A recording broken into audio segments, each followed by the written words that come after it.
everyone, and welcome back to the channel. My name is D-Free, and here today we're going to be taking a look at the information for Zenkai Gogeta. So I hope you guys enjoyed today's video. Hit that subscribe, of course, if you are new to the channel for more content, as well as the notifications so you don't miss anything we upload here on the channel. So Zenkai Gogeta's information is coming out, and I wanted to talk about this for today's video. And, you know, overall, Gogeta, I think, is a character that a lot of people have really been waiting for. So let me know in the comment section down below when it comes to Gogeta, what you guys are going to do for him, what team compositions you guys want to do. They should also come out with Zenkai missions and all that stuff again, so some of you guys that don't have him should be able to also get him to 7-star, etc., and go for the full Zenkai ability upgrade and all that stuff. So in terms of the teams he's going to most impact, obviously I want to start off with Super Saiyan. Super Saiyan is now one piece away from the revival of the blue, purple, red Bardock, Broly, and Gogeta team. So keep that in mind. Holy Trinity could be on the rise. For the record, Broly's going to get a Zenkai. Like, it's not going to be right now, obviously. It may not even be in a couple of weeks,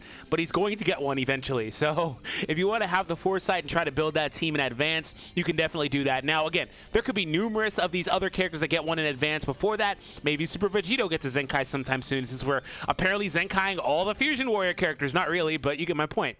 So overall, definitely keep an eye towards Super Saiyan as a team that's going to reclaim a place in the meta. One thing I want to look forward to in terms of this team is the potential Super Vegeta Zenkai. That could be really interesting. So other than that, we are going to look towards Sagas in the movies, a team that actually got a Zenkai character, the Green Broly, not that long ago. He also is technically a Super Saiyan if you want to do that, but you get my point.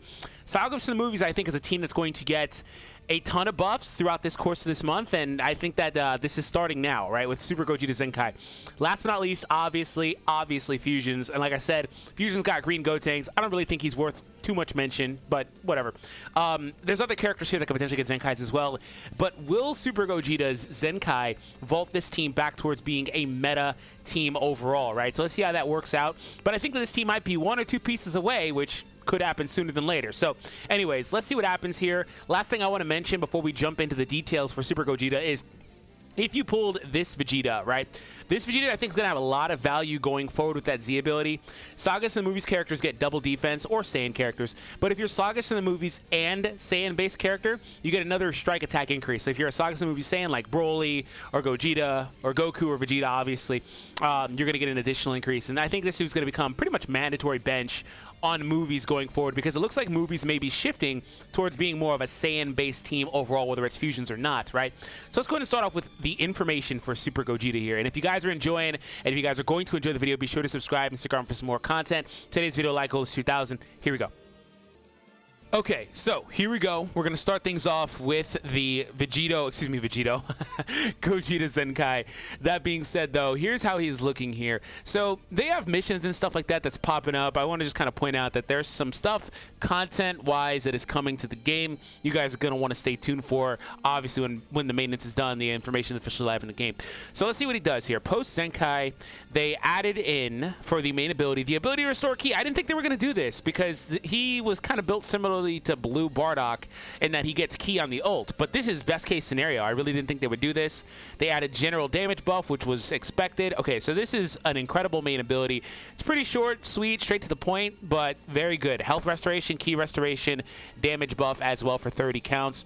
The cool thing about getting the general damage buff here is it's going to extend outside of just using the ultimate, which, you know, it's good to get the ultimate damage buff as well, but it's going to extend outside of that. Maybe they added an ultimate damage buff on the ultimate itself specifically.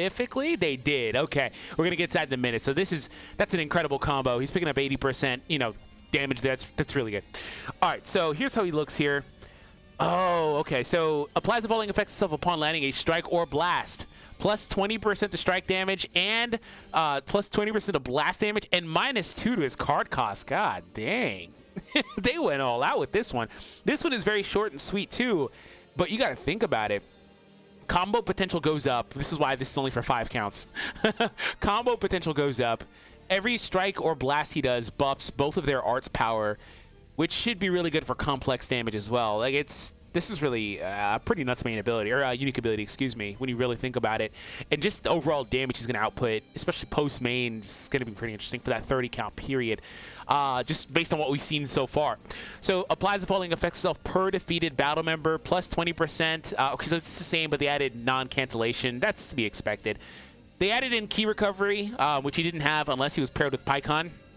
So he's, hold on. as a last man, he gets 40% damage and 60% key recovery, and they're both non-cancelable. For context, it's better because this is not blast-based, but this is similar to Zenkai Gohan's supporting effect. Zenkai Gohan offers hybrids and Sun Family characters 40%, I believe, blast damage and 60% key recovery for switches, just casually. So it's very similar. Again, not anywhere near as good because just having general damage is better, but that's context into how and stupid, just for whatever reason, Gohan is. But this is very good for him. And you get another 60% for Pikkon, but this is not, it's not even worth it. It's almost because they had to have this. They weren't going to remove this. You know, they weren't going to get rid of his synergy with Pikkons. It's just not even worth it. But, like, if Yellow Pikkon Zenkais and offers, you know, defeated buffs, and he also adds further defeated buffs for, like, Gogeta specifically, similar to what comes to mind is, like, the purple Super Saiyan Blue Vegeta, where he offers defeated buffs, and then he also offers more defeated buffs for Vegeta family in future, I believe. But he can work on any team, but he offers more to specific tags. Like, if Pikkon gets something like that, then maybe they meet on a movie team or something like that, but otherwise, this is just irrelevant. So it's good they added in key recovery at 60% regardless. But, hey, if you have a defeated Pikkon, you're going to get a crap ton of key recovery. Anyways, so applies the following effects to self when the battle starts. Yeah, he needed something like this or upon entry buff, whatever.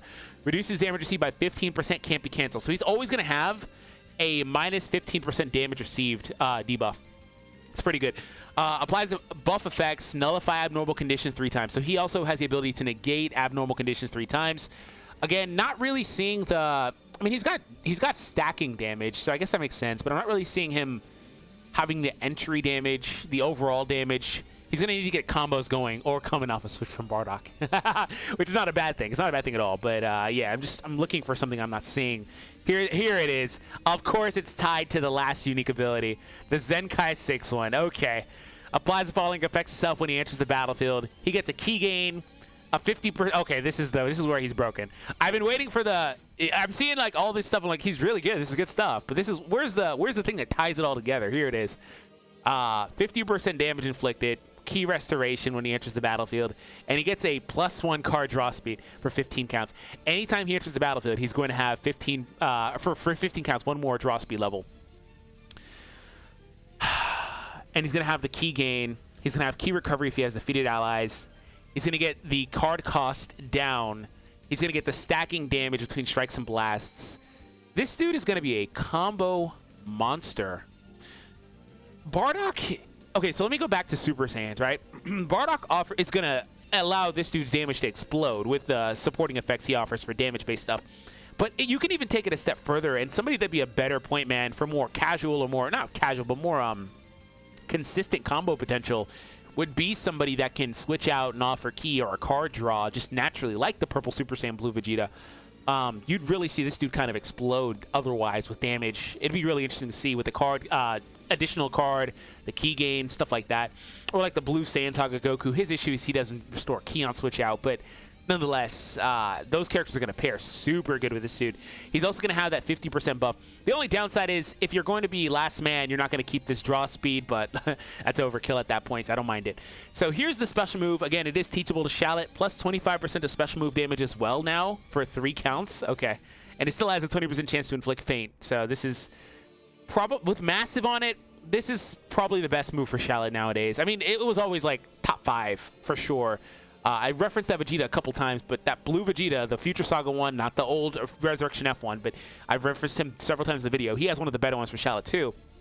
But this one, with the damage buff too, and having Feint, and having Massive, it's probably #1 now.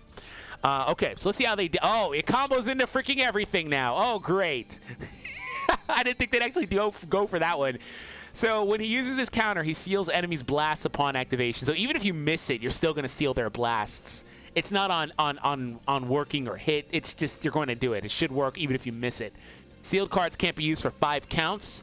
Counter will activate upon tap attacks, tackles, strike arts, while in the pose. Can't talk. The following effects occur when it activates. When you get it to go through, you cancel their attributed upgrades and buff effects. Wasn't this a one-time thing before? Wasn't it a one-time thing? Once the counter's activated... No, it wasn't. Okay. I just never really got it to pop off more than once. Okay, never mind. But still, incredibly good effect. And you get 50% more damage, and it now combos into everything. Except another green card. but that's to be expected. This is very similar to what happened with Kid Goku. So Kid Goku's pre-Zenkai green card did not chain into basically anything, but post it did. It's interesting how they can do that with Zenkais. I wonder what the patch is for that. But regardless, though, yo, that's pretty nuts. This is like incredible. This is far better than I thought this was going to be. I definitely didn't expect 50% damage inflicted.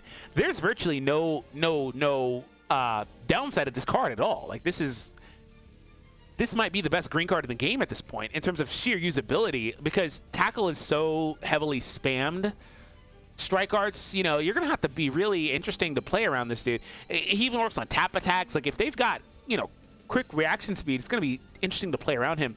And he seals your freaking blast cards, which is the only thing you can really do otherwise. Obviously, like green and blues as well. But, like, this is a really good green card in terms of the actual gameplay, right? They designed this crazy good. All right, the ultimate applies the falling effects to self, restores ki, plus damage, and it now has blast armor. Oh, they just said, okay, you know what? Here's the deal. Just reading it, just reading it. I don't think he's Gohan, and that's good. That's very good. But he is just from reading it, very, very, very, very. He's about as close as it gets to Gohan from reading this, just from reading it.